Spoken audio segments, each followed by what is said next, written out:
Let's switch gears now and talk about some of the stuff you've done outside of wrestling. I know you're very involved with charity work and done a lot of Mhm. stuff in your community. What kind of things have you done outside of the business over the years?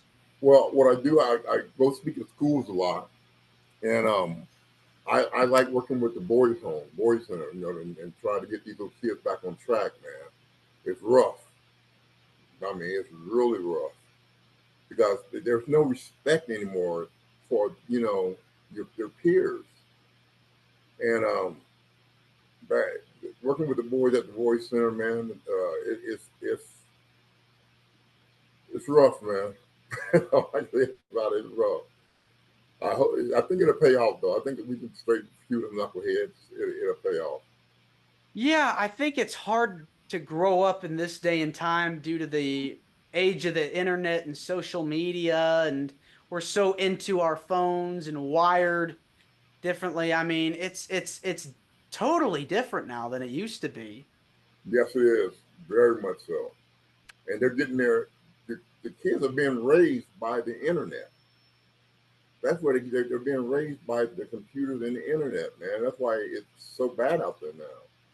I mean, it's sad. You drive down the street and you don't see any kids outside playing no more. Like when we grew up, kids outside playing football or on the skateboards or whatever. You don't see that no more because they're in there on the phones, on the computer, and it means nothing to them. What kinds of things that you say to these kids to make them motivated? Well, I did just to be honest with them. I tell them about the way I was raised and some of the beatings I got, and how vicious they were and how rough they were. And I said, well, look at me. I still came out on top. So you should never give up. Never, ever give up. And, a couple of them were abused. That's why they're at the Boys Center now. CPS sent them to the Boys Center. And they most of them, I could say, are abused kids, you know, from their parents.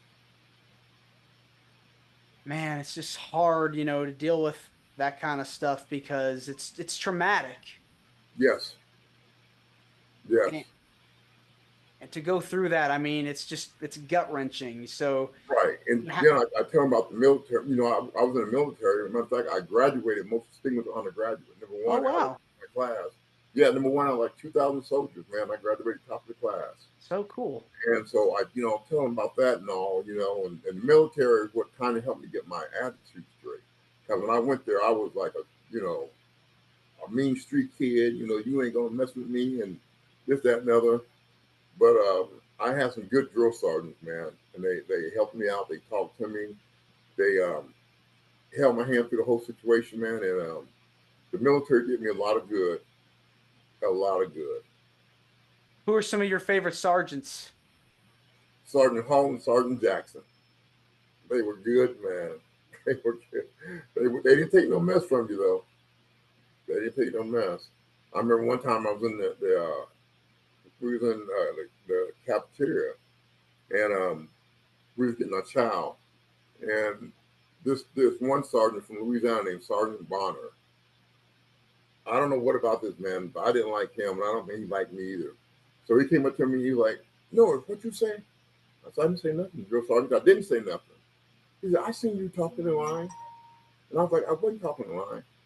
And he kept pushing it. So then I remember next thing I did, I threw my tray down and got in his face. I said, "What you want to do about it?"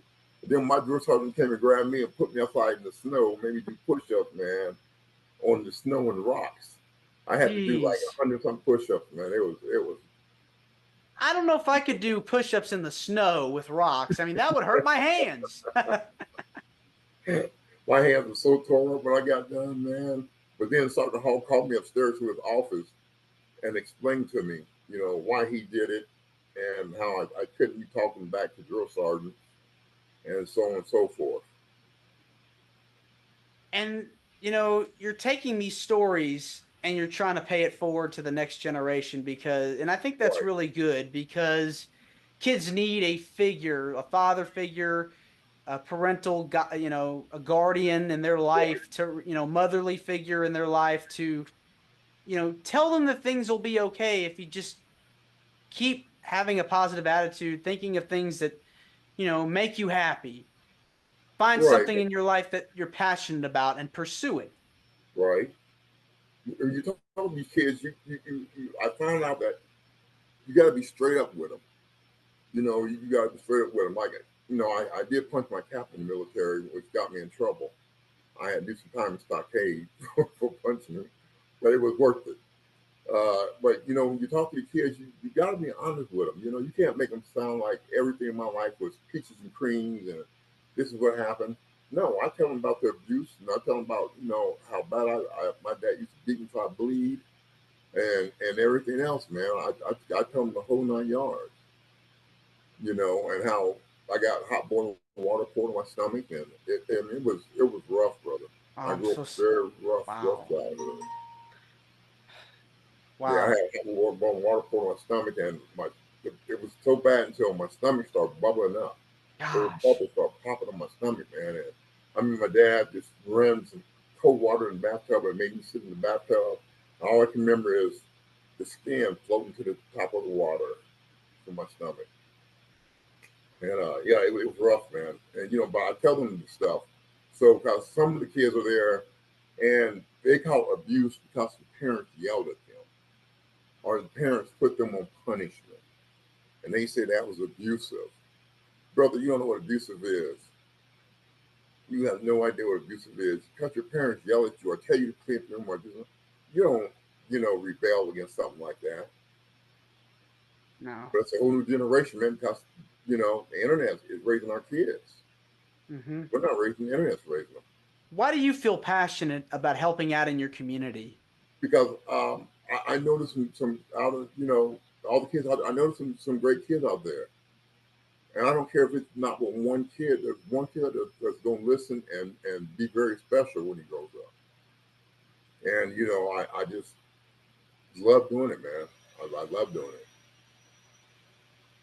We have to pay it forward, because Yes, next generation, they're the future, and so they need to learn the rights and the wrongs of society and the world, so they can grow up and be successful. right.